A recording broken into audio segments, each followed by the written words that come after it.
Welcome back. Welcome back. I don't know how many episodes we're in. No. Who knows? 1,000,000 or 8, one of the two. 12? What you been 16. Well, weirdly enough, I've actually not been watching that much content. It's not been that long since we last were together. Like usually there's like either like 2 weeks or like 7 weeks that between us chatting. And I've not been doing much. I just work all the time, and obviously preparing for Christmas, which means more working. Weirdly enough, am I holding over? Oof, what a segue. We're not talking about that yet, though. Not yet. Too much to go through. I'll tell you what, I achieved, which was weird. I don't know if you know this, but Fallout 4, the Bethesda game, recently just had its 10th anniversary. Mm-hmm. And that must have triggered something in my brain. So I went back to look at it and I was like, oh, yeah. And I looked at the achievements. I almost had all the achievements for the game. So I went and got all the achievements for like a 10-year-old Bethesda game. So I've done that. And then I was like, I like playing this game. So now I'm kind of just playing it with like mods and cheats and stuff because you can do that. So yeah, that's mainly what I've been doing in my free time. I'm still watching Pluribus, but I've left a couple of episodes. I've not watched any more. I've been watching a lot of Fantasy High, the D&D streaming service on Dropout, which is good. Just being a D&D, have you been watching Stranger Things? I have not. No, I have not even watched the 4th season, let alone the 5th season. No. That good. Everyone's told me it's great. I want to go back. I might actually go back and watch the full thing, just to absorb it all again, because I'm still trying to convince my kids and my missus to do it. Because it's great. I don't know why they wouldn't want to watch it, but you know, the whole thing about it. But I want to see these 27-year-old kids pretending to be like they're 14 or whatever. I know you've not seen the new season or season 4. Do you think they'll make spin-offs, or do you think this is Netflix got to kill it off now? I think if they're smart, they would let this go. They would just move on to something different. There's not much more point. I mean, this has reached its peak, is it not? This is like end of the story, boom, done. Let it go. And then that's not to say they can't do anything else, but like Stranger Things is very much one of those lightning in the bottle thing. Like even if you've done it again, like it would just be a rip-off of Stranger Things. So what's the point? What about yourself? What do you think? I hope it kills it off. Because also we still don't know what the fuck the upside down world is. We still don't understand it, right? So they did say like, we will all get around to use will understand the upside down world, whatever you want to call it. But once they do acknowledge what it is, then this is when you got to get fans exaggerating, like, oh well, you missed, if this was true, like, but this is how the world works, and this should be working, and all that sort of stuff. It's like when they expand it more, it just gets diluted. I think it's bang on. The biggest issue you get with most things is that the mystery is what's interesting, and then when you explain it, the thing is you have to explain it and eventually explain it, and you're never going to make people happy. But also you can't layer a mystery. The smartest ones are ones that have kind of told you from the beginning what it is, and then it is what you think it is because it should be. It should like, but if they try and do some crazy reveal, it's like, oh, all right, cool. So you just pulled something out your ass in the last season. Like Lost. If anyone remembers Lost, that's what they done. It's not Purgatory. Yes, it is. But it's not. It's different Purgatory. Never seen Lost just because you're too young. But yeah, I'm excited. I will watch Stranger Things. I actually have a week off coming up. I might just do the full thing because short seasons. That's true. But who knows? They might extend it. But speaking of expansions with Netflix. Yes. I do like them a couple ways here. Breaking news. This has just happened today, so that the time this comes out, it's got to be Holdovers. Haha. No, I don't know that. Netflix has bought over Warner Bros. Did you realise Netflix was such a big player? No, I would have said Paramount. For the reason being is because I don't know what the second thing was they spent a couple of billion on, but they did buy the UFC for $6 billion. Aye, mate, even I'm like, come on, like, who's got to fucking spend that money on UFC? But it's happened. I don't know what the other thing is, but then you could say Amazon might be cream up there with, you know, with Lord of the Rings, because they now own Lord of the Rings. Is that the thing? Yeah, Amazon bought James Bond, they bought Lord of the Rings, and probably 5 other things I can't remember. All the guy. James Bond's meant to get a TV show and all. But obviously now that's getting a game, but that's also sidetracked now. I'm surprised with Netflix, but to be fair, because they've got the boxing and all, and the wrestling, who knows? I didn't realize they were such a big player. I honestly thought, I've said a few times, I think Netflix is in the decline. Like, I don't know how Netflix makes money, just off subscriptions? Like, Amazon makes sense to me because Amazon's not a TV company. Amazon is Amazon. Aye. It sells everything in the world. They have deals with the government to rent out server farms. They do all these kind of things. Their fingers in a lot of pies.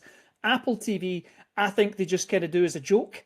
Like, oh, we make TV shows as well. But obviously their money comes from selling technology. Aye. Netflix just makes content. And I'm like, how much? But I mean, they had, 70 billion or something spare to buy this. Although, they have, if they're going to have if they're getting a Harry Potter, I don't know what that's split like. Is it just the film stuff? Is it the TV is going to make all the money in the world? Well, I guess you're going to have. People have Netflix already. Are they going to get 7 seasons of Harry Potter? I just don't know. Anyway, sorry, what you're saying. This is the thing. So obviously we know the Harry Potter TV show's coming out next year. Yeah. I don't know how it's all going to work. Maybe they're just like, you know what, this is all going Netflix now. It's a different deal. I don't know if it's true, so I don't want people to say shouting in the comments, oh no, this is not what's happening.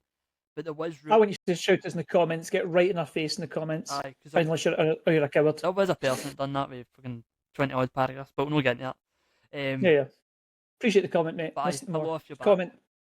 Also like the videos as well, that'd be helpful. Sorry, mate, you were saying about Harry Potter and what they're going to do with Harry Potter next. So I seen online people saying that now the Batman film, because now they own DC Studios and the other studios, they says that Batman 2 will be on Netflix and it will be on limited theatre runs. So pretty much what they've done with Knives Out, they've done that recently. Same way The Irishman, that got a limited release run on the theatres and then obviously went on Netflix. Do you think this will kill off cinema quite a bit? See, I don't know. From what little I've literally read 2 news articles about this, that's it. And they were saying that they're still going to do theatrical releases. I wouldn't see the point of getting those DC properties if you're not going to do the releases in the cinema. What's the point? I mean, unless you're actively trying to kill cinemas? But are they? Is there not? If there's still money to be made, why would they do that? And eventually they've got to kind of punt things out to the networks. That's just the way it works. Yeah.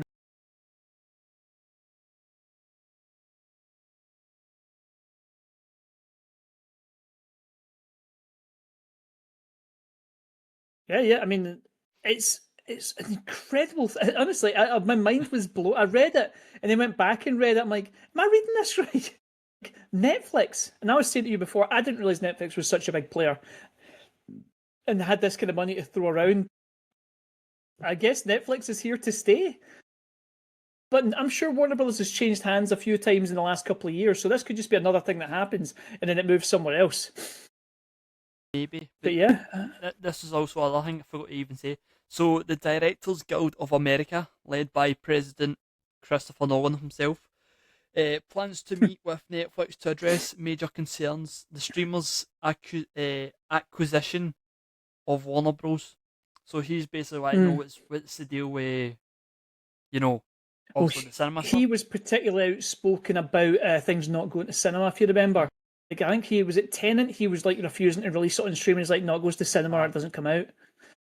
So he'll be, not happy.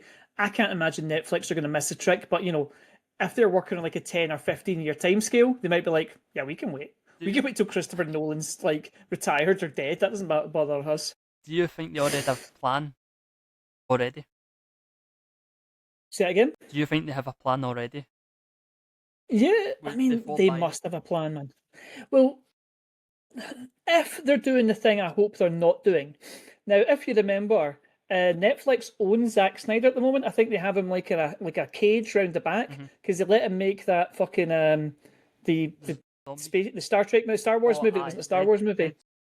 Rebel, whatever the fuck. No, it wasn't Red Dawn. Yeah, whatever. Fucking Star Wars, but not Star Wars. So they might be like, okay, Zach, throw you back into the DC universe, which I would hate. Just to be clear, I don't want that to happen. But see, this is the thing. I don't know if the noise they made online. Remember, all the Snyder fans were like, "I'm do everything." And does this? But they've also lost Cavill, so like they couldn't even. They'd have to drag Cavill back into Netflix because he fell out with them, didn't he? Well, but on the flip side, they might say, "Well, we've got all the money in the world. Here's your Zack Snyder DC films, and here's your James Gunn DC films. They are not connected. It's just different universes. I mean, people could accept that because I think we know enough about films now. Was technically that's already happening with DC, because also you've got Matt Reeves as Batman, and now you've got James Gunn's universe. So we know they've talked about it for ages. Are separate, so who knows? Separate entities, absolutely. One is like the more comic booky Saturday morning cartoon, family friendly one, and the other one is Matt Reeves' Batman. Like, no, this is its own thing. But I mean, we've talked about this before, but like, is that such a big leap? Here's a really serious Superman movie, which is all Zack Snyder, and here's the fun one. Like, there's probably room for both of those things in the world. I just want to say, what's included in the deal is obviously the Warner Bros. Film studios, TV studios, DC/DC studios, major film and TV libraries, HBO and HBO Max streaming services. But the thing that's not included is the thing that is excluded, is the Warner Bros. Discovery. That's what we would call it in the UK, but I think in America they call it the Global Network. So that's like CNN, TNT Sports, and whatever else it's excluded in that.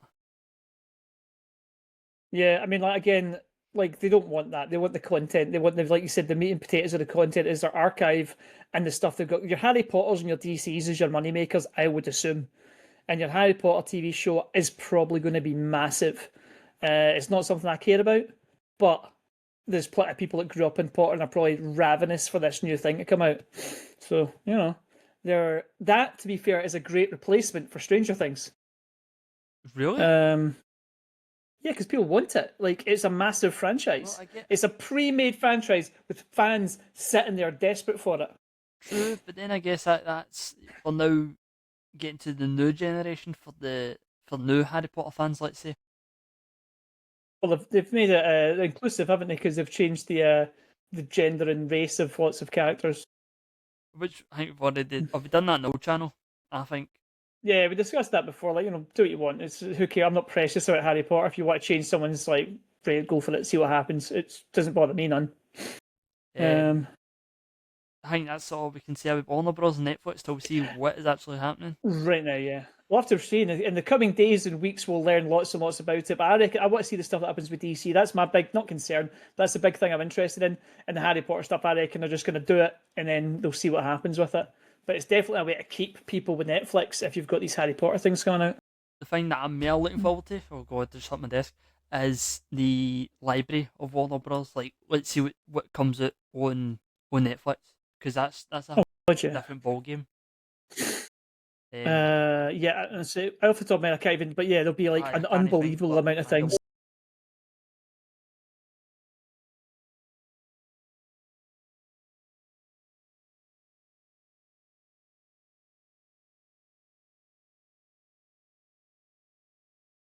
All right, okay.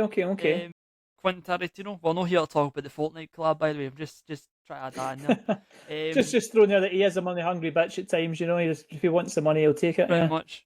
But if Quentin Tarantino is a fan of the podcast, hello. So recently he was on a podcast which I don't really remember the name of. He was talking about his top 10 or top 20 films of the 21st century.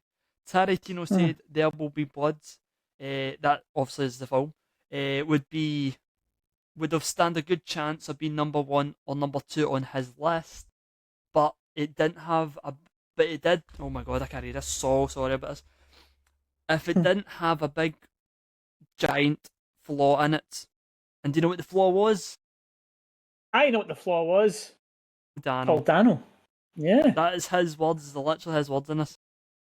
Now, I feel like I should maybe listen to that. Has he come out and responded to this yet? Because I've not heard the full quote. Like, was he like this one specific performance, or did he just trash Paul Dano's career at that point? Well, I've got the quote here. So this is his quote. He said, "He's such a weak, uninteresting guy. The weakest fucking actor in SAG, which is Screen Actors Guild." Jesus. There was more to it, but I was like, I kind of want to just keep this a wee bit short on because I've got more stuff about this. So there's been numerous actors came out and directors. So Matt Reeves praises Paul Dano and said, what is quote, an incredible actor and an incredible person, following Quentin Tarantino's criticism on Dano. Paul Dano's performance on There Will Be Blood. Paul Dano is an incredible actor and an incredible person, Reeves quoted on social media. Also, Ben Stiller quoted, also showed his appreciation writing on social media that Paul Dano is fucking brilliant. And do you know who else mentioned him? Alec Baldwin. He shared a video statement saying, "I love Paul Dano, and if people don't love Paul Dano, they should just shush." Which I would not expect him to say. Yeah. So there's. If you really want Alec Baldwin in your corner at the moment, but good for him. Like, so he's been quiet for a while, but I can't. I think there was some minor incident on a film he was involved in. Yeah, we'll look into that. Best wishes, Alec Baldwin. Hope you're doing well, mate. I know it was an accident. So that's been happening recently with Paul Dano. But what is your thoughts on Paul Dano? Right, I will be straight up. Hey, I had to think who Paul Dano was for a second because I'm like, who's that guy? I remember the most recent one I remember him in was the Riddler in the Batman movie, and I was like, yeah, he was good in that. He was creepy. He was everything he was supposed to be. He was like a kind of like Weasley dude, but that's who he was playing. Mm-hmm. But I'm like thinking back to everything he's done. He's been in loads of stuff, and I've never once thought this guy's ruining that scene. He just seems like one of those kind of. I put him in the same kind of place that I put like Jesse Eisenberg. Like he's just one of those actors that look a specific way and are just it's white and scrawny, yeah. And they're just good. Like say, here's the role. He goes, okay, it just does the role. I'm like, yeah. But I cannot imagine why Quentin Tarantino hates him. Well, here's the thing. I was hoping the film was going to be like, better than that, but it just got worse the more of it you read. I'm like, oh my god. But here's the thing. Like, if you think about that film, he's gone up against Daniel Day-Lewis. Yeah. So obviously he's got to be, I hate to say weakest. He's not got to be the strongest in that casting list. Know what I mean? No, absolutely. I mean, from what I understand, the character he was playing was meant to be kind of like he was challenging the guy, but he wasn't like a big forceful personality like Daniel Day-Lewis is. And I never want. It's the first time I've ever heard anyone talk about that film and say Paul Dano was bad. Same. I just don't get it. It's just so random. But he did come after Matthew Lillard, and Owen Wilson says he doesn't care about him. I don't know why they two. Don't know what Matthew Lillard started to upset him. Harmless beloved Matthew Lillard, who seems to be an all-round nice guy and has spent the last 20 years being in random movies and doing D&D shows on YouTube, and just he was in a TV show called Good Girls, I think. He was just the husband. He had an affair. There's all kinds of stuff, and you're like, "What's Matthew Lillard done to you?" Owen Wilson again, he's fairly. He's just Owen. It's like, just be the film's going to be Owen Wilson. I was like, yeah, that's fine. Every actor can just be the thing they are. I don't think Quentin Tarantino, what's going on? Film, quite a while now, so I'm like, he's probably just chilling. He's like, fuck you, say. Yeah, he's just sitting in his house, watching the telly, and just hears that Quentin Tarantino's trashed them for some reason. I mean, he's always been quite divisive. Quentin Tarantino. He's always kind of came out with statements, though. So, maybe he's going to put all three of them in his next movie. Imagine this is the advertisement for it. I don't know what's really going on with Tarantino, but I hope he's alright, and maybe I don't know why he's doing Fortnite. I know that's another thing. I'm sure they offered him a big sack of money. He was like, thanks very much. There's nothing wrong with that. We've said that before on the pod. If anyone wants to offer us a big sack of money to be in Fortnite, we'll absolutely take it. Now, I've got one other thing. Okay. Which I forgot is actually another Netflix thing, so I do apologise. Peaky Blinders is coming back. Heard about this. So, the gypsy gangster Thomas Shelby returns in Peaky Blinders, and it's called Peaky Blinders: The Immortal Man. It's in selected theatres in the 6th of March, and it's on Netflix on the 20th of March 2026. That's all I've got for that. Okay, so they're coming back as a movie then, yeah? Aye. So I don't know if this is the run of the free films they said when the last season came out, which was like fucking hell, like 4 years ago or something. Well, that's the thing with Peaky Blinders. It was always like big gaps between the Aye. seasons, wasn't it? Because it was all like quite big actors who were very busy. So Like Stranger Things, but gangsters. yeah, it was like Stranger Things, and remember Sherlock that was on BBC One. It was like we made a season, and then 4 years later we made another season, and then like 3 years later we made another season. It's like the full seems like an awfully long time to do that. It's quite hard to get a hold of Benedict Cumberbatch after that first season. He was very busy. That's true, actually. Yeah. Scarlett Johansson's also in the cast of Batman 2. Yeah. She got confirmed. Who do you think she's going to be? I don't know. Harley Quinn. Why not? Fuck it. I was going to say Barbara. No, that makes sense as well. Yeah. Might as well say Barbara Streisand, but Barbara Gordon, yeah.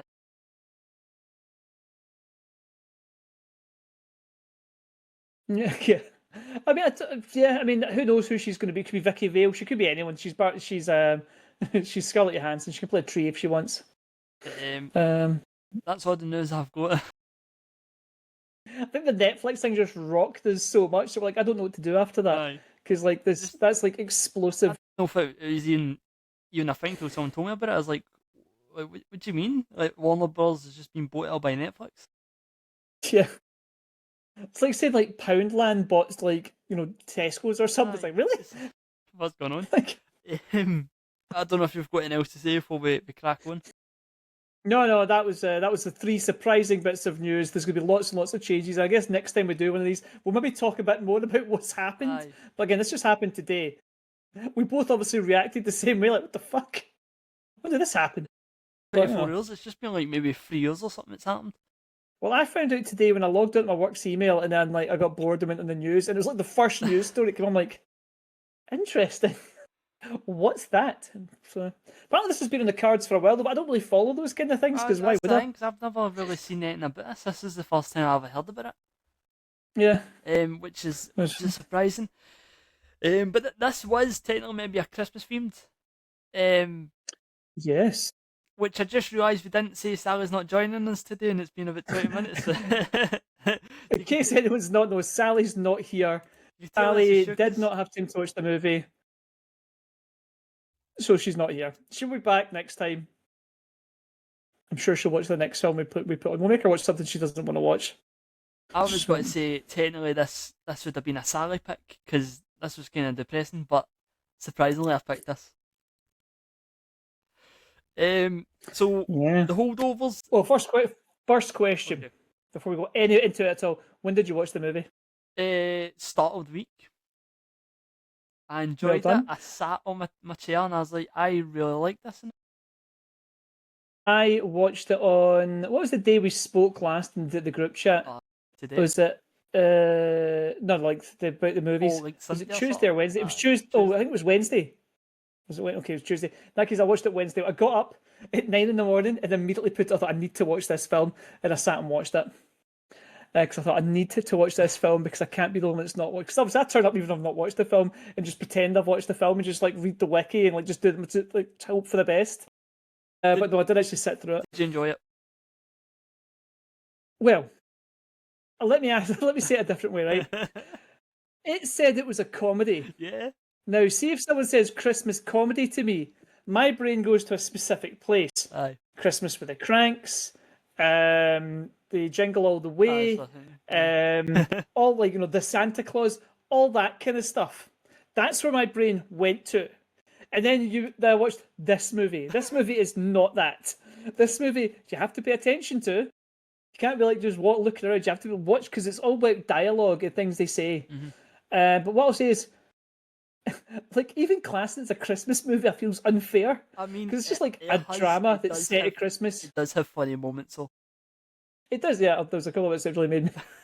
I'll come into it later on, but yeah, there's a bit I actually laughed out loud. But I wasn't like, ha ha ha! Look at all the funny slapstick. I was like, oh, that's sad. That's also sad.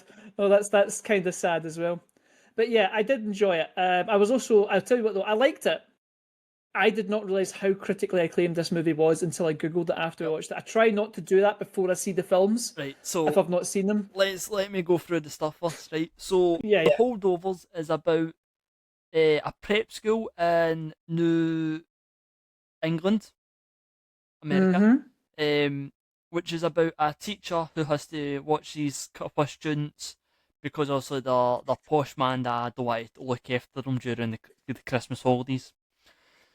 Mm-hmm. But the teacher wasn't originally meant to do it, which is also Paul Giamatti, legend. But he's also been punished because he didn't let a posh little kid get pass his class because obviously he's a wee gimp, basically.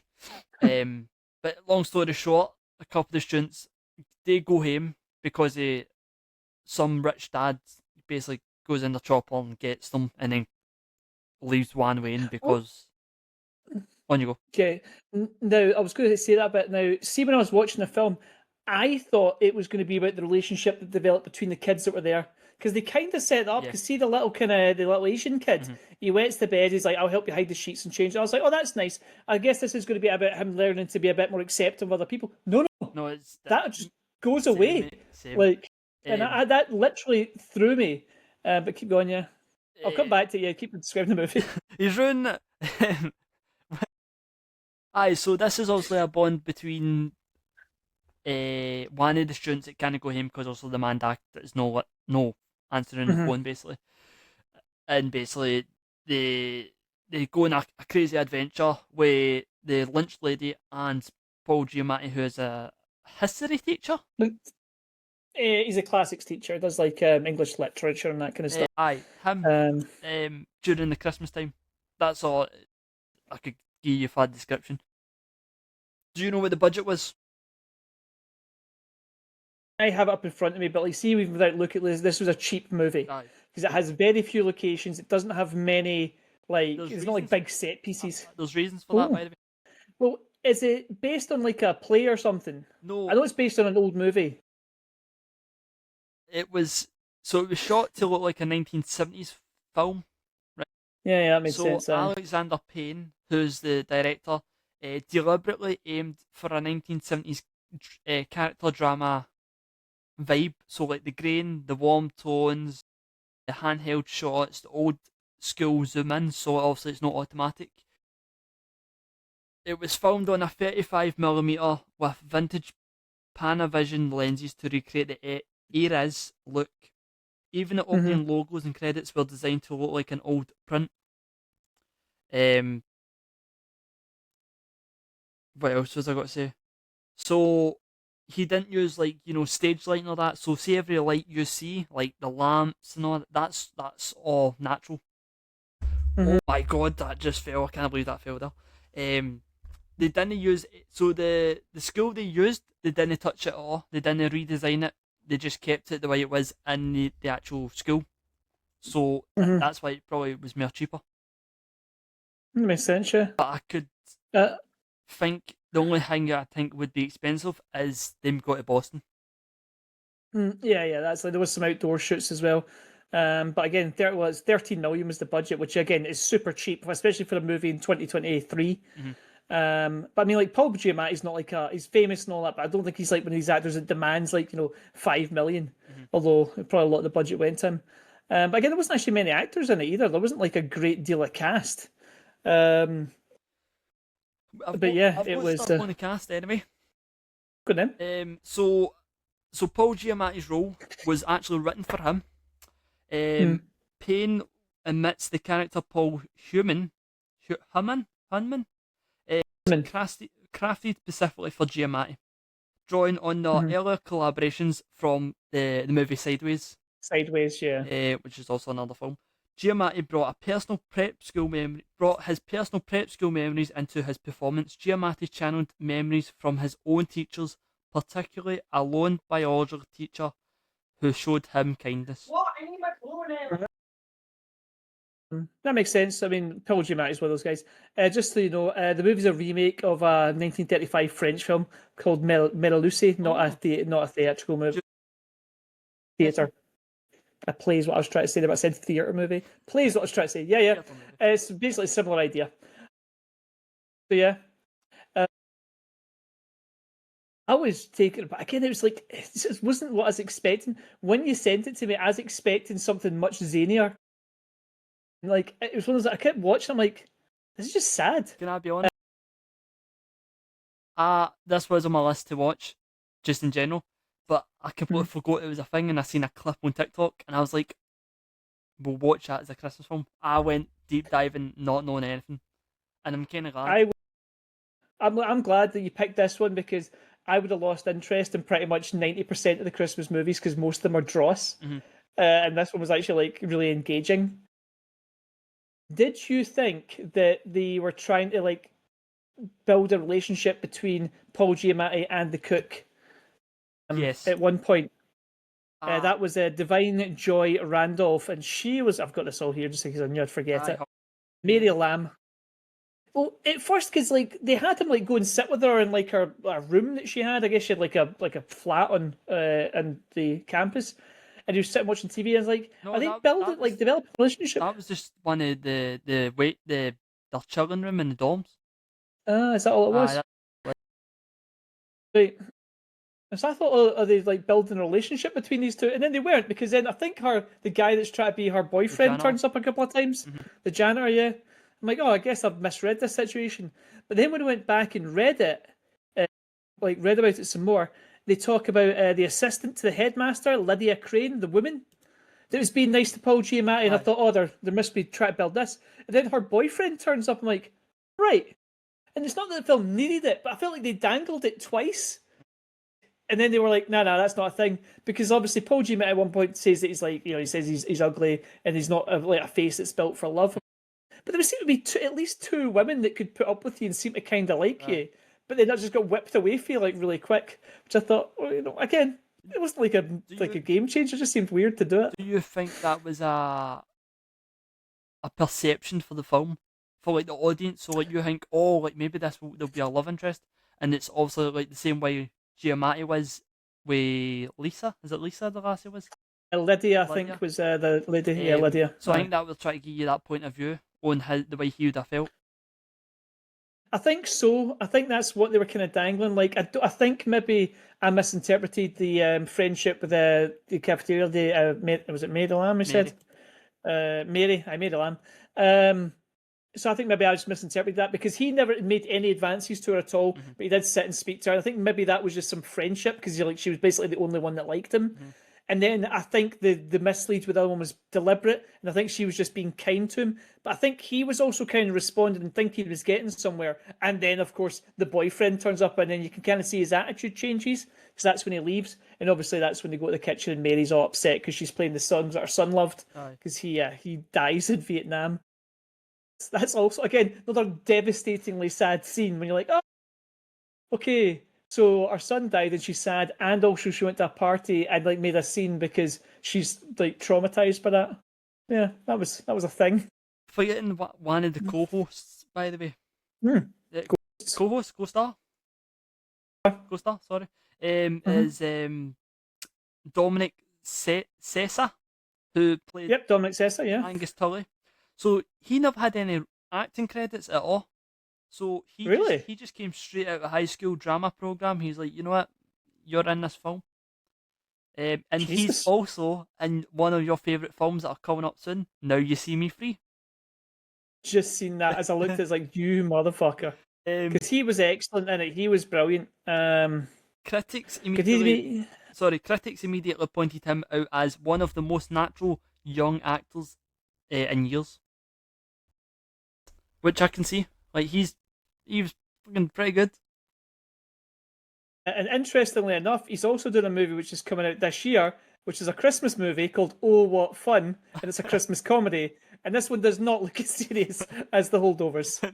Oh, Michelle Pfeiffer's in it. Good for Michelle Pfeiffer. That's our next Christmas episode next year. I think so. I think we'll have to. Yeah, we'll contrast the two movies he's done. Here's like the multi-award winning, critically acclaimed Holdovers, and here's some bullshit that he done for the money. Good for him. Just speaking of the awards, so it won for Oscars Best Supporting Actress for Divine. Yeah, Divine it'll be, mate. The nominations they got was Best Picture, Best Actor for Giamatti, and Best Original Screenplay. I mean, it all makes sense, man. Like, it was very good. Jesus, because I remember. Okay. Yeah, she's done quite a lot now, actually. Well, Sure. so I'm just looking at all the things that she's done, man. She's won so many awards. Best Supporting Actress, she's got a couple of times. As I said, Academy Awards, she's won loads. Like, people love her. The pacing was also intentional. Kind of slow. Aye. Yeah, makes sense. And obviously to be observational as well. Because if you think about it, like all the stuff you actually need to watch. Mm-hmm. Can I ask you some things about it? Right. So, like myself, then, did you think it was going to go a completely different way? I thought the boys were going to be there, and Paul Giamatti's character was going to learn like how to be like caring because clearly everyone hates him. Mm-hmm. And I also thought, like, you know, at the beginning when he like fails them all and he's going to pass them all if they like learn the work. I thought he was going to teach them the stuff. Nope, didn't do any of that. So that's not weird. It's just like I guess it was just in the movie. I feel like I should be smarter for watching these movies. Like, see, it's a clever movie. I'm like, I feel dumb watching this. Because at first I thought the same. I thought, all right, this is going to be about Giamatti, try to learn how to be like calm, kind of, right. I need to stop being strict too much during these holidays and all. Same way, obviously, the boys like I can't remember the other names. The wee dickhead, whatever his name was. Yeah. Well, I thought they were going to find out something about him, and then they would like maybe help him overcome his like. Nope, just goes off on a skiing holiday. Because he makes a comment about Mary, saying, "Oh, like I know it's during Christmas," and mentions about the what was it about her son dying and all sort of stuff. Like, yeah, but he's like, yeah, I know her son died recently, but like, why shouldn't she not cook me a dinner or something? Mm-hmm. Yeah, there was a lot of kind of like just surprising things. I said Chinese kid, by the way. Sorry, he's a Korean kid. Cancelled. And then, yep, that's me done. And the guy that one of the 5 Holdovers is Jason Smith. He's the guy, the long hair that like his dad comes and picks him up in a helicopter, and he just takes everyone on holiday with him. I tell you, what was the scene that made you laugh? That was the bit that made me laugh as well. I was like, what is he doing this for? And then he jumped on the springboard, flips, and it just slams into the ground. And I was like, what the and then like his cries were like so genuine. I was like, did the actor get hurt? But it was brilliant because it was just so because he's like so defiant. I'll show you. It's the bit when it cuts to the car and it says, "Wash my hands with you," and it says, "I meant it metaphorically." And he's like, you're having this pure panic. I was like, oh my god. Yeah. I didn't literally think you were going to wash your hands. That was funny. That was a great scene. Again, there's loads of really great scenes between them. No, so that was good. Yeah. I don't know, man. You have to tell me. See if you just say Dominic Sessa and then or just Angus Tully. Yeah, I mean, just commit to one, mate. No. Mate, it's hard to keep notes at the same time. He had a wee turning point and all with his dad. Yes. Did you think his dad was dead? Aye, because I thought his dad was dead. I was like, yeah, his dad's dead. That makes sense. Yeah. But I'm like, well, you can't have 2 deaths in it. Know what I mean? You need to have something different. I guess it made sense for him to change it. Yeah, I mean, obviously he talks about his like he's dead because his mum obviously talks about him like he's dead, and then you're like, but he's not dead. Well, we've talked about I work around mental illness, so see that kind of scene when he goes to see his dad and it's all sad, and then he like leans in to say something. And I'm like, he's not going to say something reassuring. He's going to say something that's ridiculous, or like just like really chilling, and obviously leans forward like, I think they're tampering with my food, and like you could just see he's so crestfallen. I'm like, yep. I also recognise the actor that played his dad, but I think he's just one of those guys that's been in loads of stuff. I was thinking that myself. I was like, what has he been in? But I just couldn't picture it. I've got a few wee noticeable things to talk about the film and all. I don't know why you've not mentioned it yet. Giamatti's lazy eye. I was waiting for you to talk. Is a prosthetic. I didn't know this. So I did know that. there was multiple takes they had to do because it was ruined by that I just kept moving at random points in the film. Yeah. Also, it was the most special. It was the most expensive special effect in the whole movie. Oh, really? How much did it cost? It never said in the thing. It just said it was the most expensive because there's not many effects in the movie. Because why would there be? So they had to like alter it a few times. Because there was a few which I times I thought- was looking at him, I'm like, does he have a lazy eye in real life? I mean, I did. I kept thinking. I was like, I was like, I feel like I would know this if Paul Giamatti had a lazy eye. aye, that was. But also, he seems like the kind of guy that would have a lazy eye. Paul Giamatti's just got that odd look about him. I mean, I was going back to like Big Fat Liar, and I was like, does he have a lazy eye in that film? And I could not picture it. Also, the little nod that I did like was the jackets that Angus was wearing was military jackets. All right, never noticed that. So that was maybe nods to obviously him meant to be going to the military. Yeah, like because he's going. Yeah, that's the next stop. Now, did Angus do well with the classicals at the beginning? I wasn't clear. I thought he was the one that got the B plus because I think they were trying to show that he was smart. Aye, because they mentioned it like he's what was it? He's oh what was he said at the end? Giamatti said something. He says he's smart, but he's a dumbass at the same time or something. Well, Yeah, he's yeah, like what's a the little effect? shit, but he's still smart. Did you? And obviously, like Paul Giamatti's character's kind of like a borderline alcoholic the whole way through the movie. And at the end, did you catch that he like took a drink of the fancy whiskey but spat it out? No, I literally didn't notice this. Yeah, so that's like what they're kind of like saying is that, like, you know, he's moving on.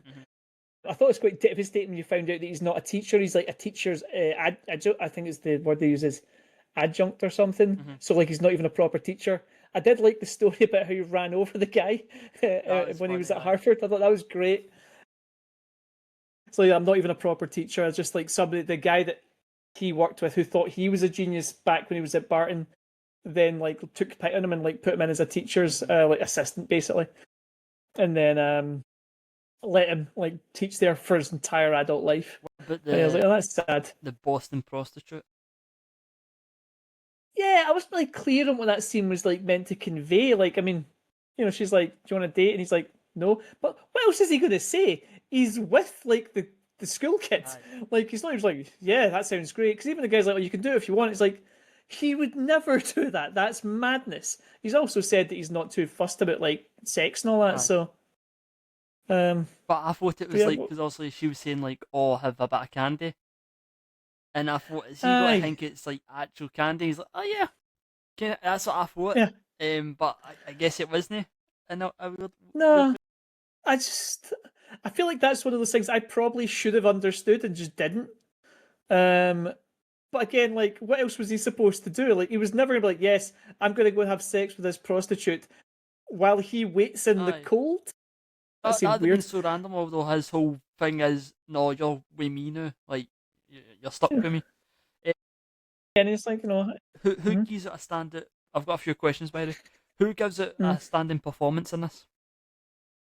I'd actually say it is the boy that plays Angus, whose name I've already forgot, even though Dominic Sessa, simply because Giamatti is an amazing actor.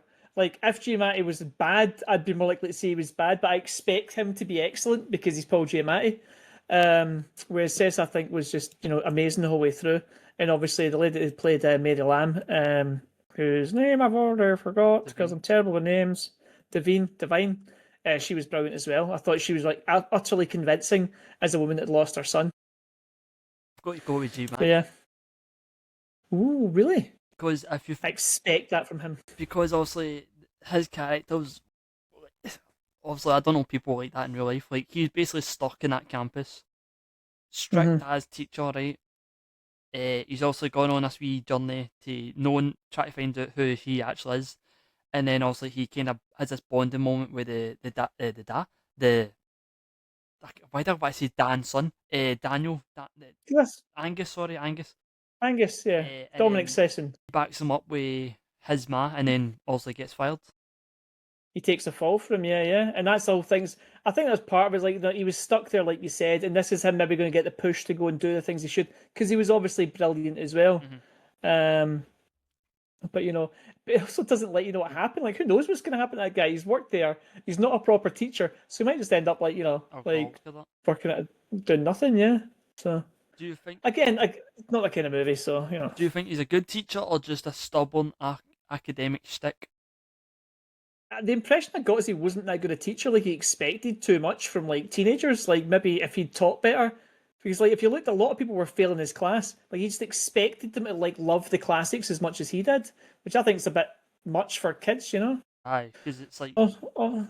although this is set in the 70s, Hmm. it still shows you how different a couple of generations apart is. Hmm. Although it's I still also Wayne's, but think it's there's a still. lot. I also think he was deliberately marking down the people that were legacies and stuff because obviously, like, that was a big story point, was he was failing the guy that was going to go to Princeton. Mhm. But it's like, I get that because obviously what he done and because he hated that guy that plagiarized off him, he like treats them all badly, so he kind of wants them to fail in Aye. a lot of ways. And over time, he just was failing them left and right as opposed to maybe like connecting them as much as he should. How well does the 70s aesthetic work for this? Took ages to realize it was the 70s. Right. Not because not any particular reason, just because I was watching it and like the only things that date movies for me is if they've got mobile phones or not. So if they've not got mobile phones, it must be pre like 1998, Mm-hmm. and it didn't look that modern. But that could have been the 70s or the 80s to me. But it looked like, once I realized what it was, like, that all looks period appropriate. But that's also kind of what I imagine like fancy schools look like. They all kind of dress like kind of proper. Aye. Like, if one of them like been really disconcerting if somebody came out in a North Face jacket, like, oh, that wouldn't be allowed. And that's another thing that makes it good is like there's no designers, so it's like just you can tell they're rich kids right away. So it's no like Rich kids in movies have a certain aesthetic. aye, Like, they always look a certain way. um, Also, his dad turns up in a helicopter at one point. aye that If yeah. that doesn't say rich kid, then what's going on? Do you think the slow pacing works, or do you think it kind of bugs the movie a wee bit? No, I think it needed to be that. I think it had to be the kind of slow pacing. Otherwise, it'd have been it wouldn't feel earned as he kind of gains his trust. Because, like, again, you think it's going to be one thing, then they take that away, and then he's got to have that slow pace of where he gets to know the kid and all that, and then you know slightly become a new person. So I think the slow pacing was probably, because this is a 2 hour long movie and it did not feel like 2 hours. Like, when I was watching it, I was never like bored. I think sometimes you need to let the things breathe, as they say. Right. So you need to have that moment where it's like it calms down and does the next thing, and gives you that time for thought and reflection. I think it Yeah, also there's nothing I would cut. helps with like obviously like 2 weeks just in that school. It's got to drag in, so I think it kind of helps with Mm. that sort of stuff, like the don't know what you would call that, the theme, that something like I would say that maybe the whole thing made sense to me. I still, like I said, I don't know. Hopefully, someone will tell us in the comments. The candy scene, like you're saying, like with the prostitute, I don't know what that was. I felt like he'd already covered that he wasn't interested in that kind of thing. that. But then maybe that was another, like, a deeper meaning to that, like something I was missing. Like, that scene didn't seem to matter to me. It didn't like develop his character. But apart from that, yeah, everything made sense. What so all there's a couple of themes in this. So you've Mm. got loneliness, grief, and found connection. What one do you resonate with? Connection's better, yeah, yeah. Found family and all that kind of stuff makes the most sense to me. You're not stuck with who you have. You can, that's.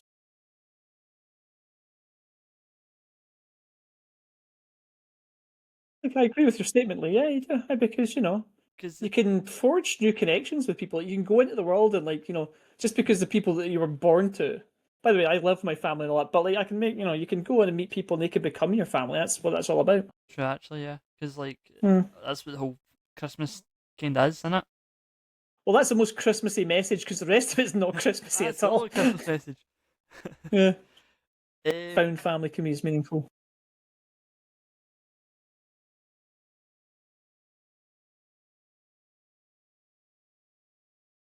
I mean, you can already cover this. I was going to say, is Giamatti's character's transformation earned? Yeah, yeah, absolutely. I mean, you can see The one thing is, has he never had been a holdover looking after them the whole time? Because he's worked at that school his entire life. This has never happened before. He's never spent any time. Because he said it wasn't his turn, which means he must have had turns before. But I get, for what, it doesn't really matter. It's just that seemed weird to me. Like, at no point in his entire career as a teacher has he ever thought, I should maybe be nicer to these kids. So, the transformation was earned. It made sense. I mean, he did knock someone down, so they're probably like, yeah, you're not doing this. So maybe that's another reason. Like, yeah, this you might need it this time. Do you think Angus's character? Do you think he had tough love or empathy? I think he probably responded better to empathy. I mean, he was. Well, he got dumped in the boarding schools after the thing happened with his dad, because I think they came from money, and obviously his dad had his mental health issues, so then it all declined, and then he got dumped. So I think what he needed was the father figure, which is what Paul Giamatti kind of filled in for the most part. So yeah, I think it was the empathy that kind of turned the corner. And then obviously when he jumped in front of the bullet for them, and like was not literally, guys, when he like they're like, oh yeah, how did he manipulate you? He's like, oh no, he didn't manipulate me, it was my idea. And I'm like, that was a good thing to do. And it's also kind of taught him to be like, sometimes you just take the hit for people because it matters. Paul Giamatti's like, I'm losing a shitty job that I hate, whereas you can build a life, so you maybe earn it a bit more. Did you think Mary's character's got to get filed? Sorry, Mary was got to get filed. No. No, I mean, why would she get fired? Like, she's got left. She was still in the, because she stayed in the school and all, and she was kind of with them. She was like a witness in a way. Yeah, I feel like there's a lot to ask that a fucking the cafeteria worker gets sacked. She also seemed to be like kicking that cafeteria's ass at the end, man. She was like head chef. Aye. She went for like effectively lunch lady to like almost like she's running a restaurant. Aye. Yeah, it's like, was she always like that? Because during the rest of it, she just seemed like she worked in like the lunch. At the start, she was just cooking. She was just basically nobody. And then also, so eventually she got a promotion. Doing orders. Yeah, and she was like talking about like adding like fixing recipes and that stuff. I'm like, okay. I mean, yeah, that was good for her. And obviously, she said she was going to stay working there. She wasn't going to leave because she wanted to put the money aside for her nephew. I think they named for her son, which was nice as well, And I assume she gets together with the janitor. I'm not entirely clear. Do you think Alexander Payne makes hangout dramas better than anyone else working today? Oh, that is a strong question to ask me now. I guess you're basing that up between this movie and Sideways. No, I was just in general, but I've not seen Sideways, but I'll pretend that, yes, Lee, yeah. Well, here's what I tell you, mate. I've not watched Sideways either, so I don't know. I'm actually looking back to see what he's done that I would know. I've seen About Schmidt. I've seen a bit of Downsizing. Citizen Ruth. Election. Oh, he's the guy that done Election. That's interesting. Have you seen that? I've seen Downsizing. That was shit. It was pretty bad, wasn't it? I mean, look, mate, I can't give you an answer on that because I've only seen a couple of movies he's done. Election was very, very good, and About Schmidt was very, very good. So, yeah, I mean, the movie was ably directed and it made sense, and I liked the things that they discussed. So, yeah, he done that movie real good. That's everything I've covered. Oh well, that was quick. That wasn't like me getting really excited about Saving Private Ryan and talking about everything for 40 minutes. I'm trying to think what else. The thing is, this movie was just like, it was a good movie, but like, just watch it. It's just calm. It's like nothing too outlandish happens. It's just a film. They're like, oh, that made sense. I enjoyed this movie, and people should watch it. However, if you ask me in 2 years' time if I've seen it or not, I might go, Well, here's the thing: will your class as a Christmas film or just a film set in Christmas? This is a film just at Christmas to me. This is not a Christmas movie. Ooh. So here's my reason that I think this gives a better real aspect of Christmas for people who don't have people on Christmas. Not to tone down the episode of the podcast, by the way, but I think this gives a wee bit of realism when people it doesn't do it on Christmas. Like that makes sense. I think one of the hardest things, like I've never really thought about what it's like to be alone at Christmas because I'm never alone at Christmas. Like, I have like family that live in my house.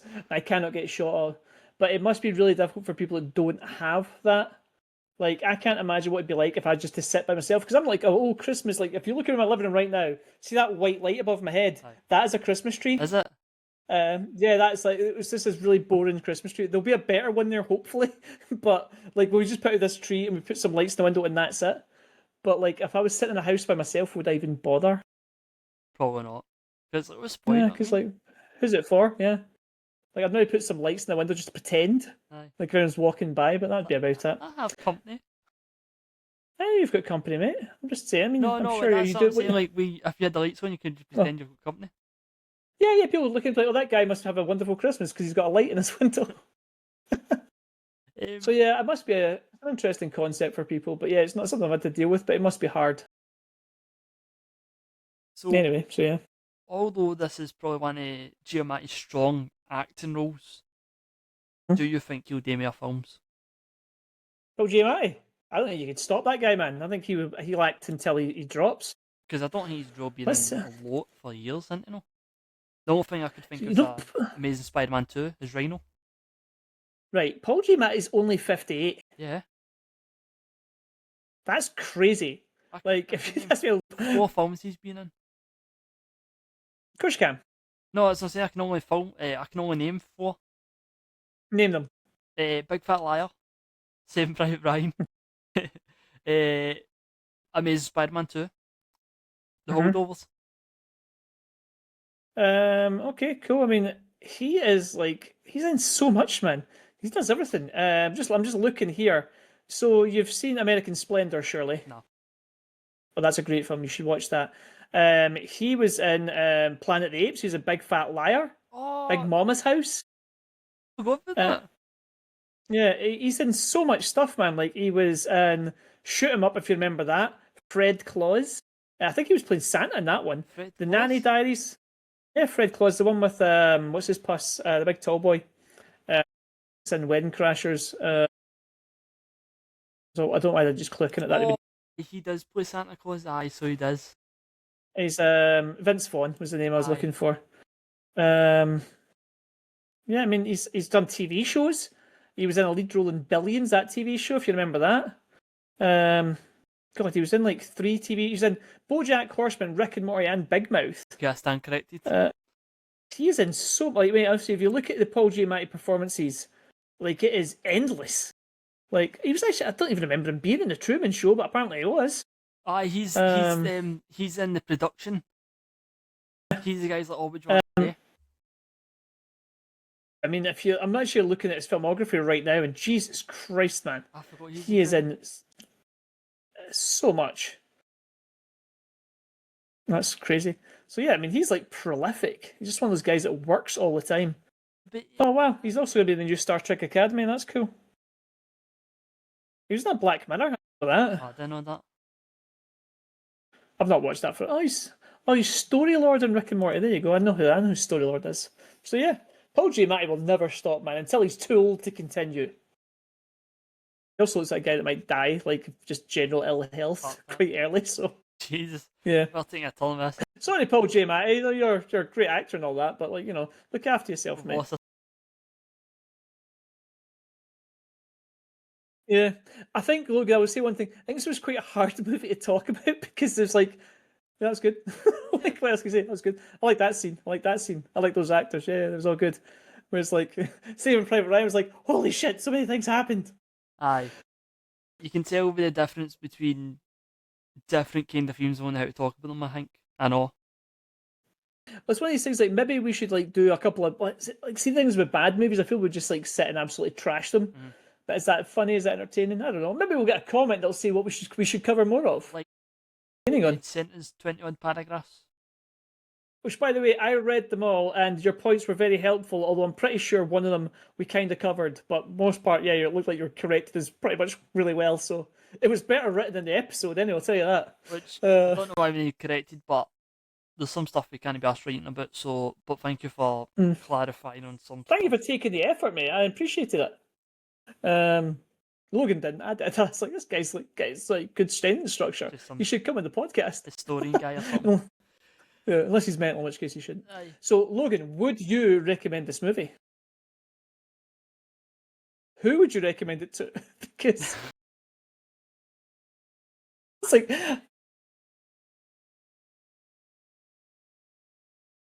I see, like folk that like movies, like proper movies, not like oh, tell me a movie to watch. Like, no. I used to work with a guy who would recommend me like cinema, like proper Aye. films to watch. None of this, not like watch the latest Marvel. None of this, like what? No, there's like he'd recommend a movie, and you'd have to sit and watch the film and be like, that was an experience. Aye. Like that made me feel things. That's who. If so, someone said to me, "Tell me a Christmas movie that'll make me feel emotions," I like watch the Holdovers.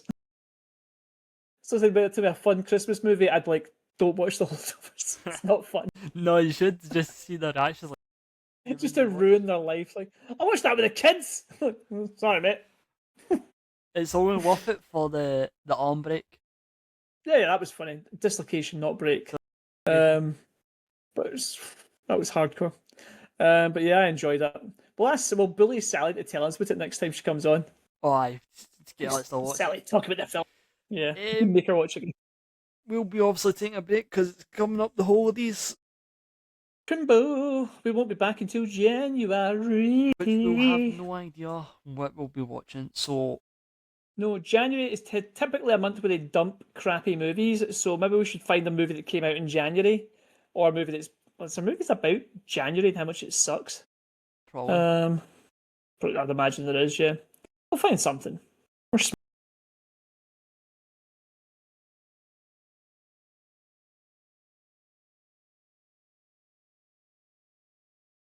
No, next time I'll have more things that I've watched because we were so quick from last time. I didn't watch anything. Whereas normally I've watched some TV shows I can talk about, so I feel bad that you guys don't need to hear my uninformed opinions about TV shows I watched. But aye, that is all. If you liked the movie, or if you liked this podcast, YouTube video, or you're watching on Spotify, like and subscribe, and don't get wide. No, don't do any of that. Don't do nothing. Just send me a present. I'd like something. Send us money. Okay, like, subscribe, and comment. Yeah, send us money. We like money. We don't have a Patreon or anything, but just find out where we live. Track us down. Tenner through the door. Because there will be someone. I'm going. Someone's going to look behind me, like, based on the way his curtains are sitting and that's spinning. He lives in the place he lives in. I'm not giving you any hints. I'll tell you one hint: Scotland.